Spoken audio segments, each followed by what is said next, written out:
deciding that pathology was that perfect link between the biologic sciences and practice of medicine. I focused on understanding molecular features of different breast cancer subtypes, and we discovered biomarkers to predict which cancers would respond to different therapies.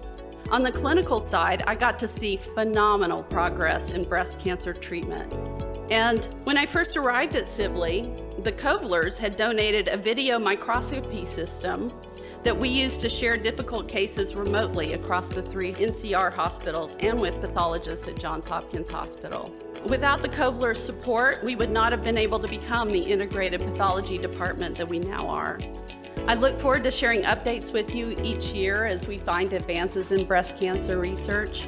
And it is an honor and privilege to stand here at the podium as the inaugural recipient of the Peter and Judy Kovler Professorship in Breast Cancer Research.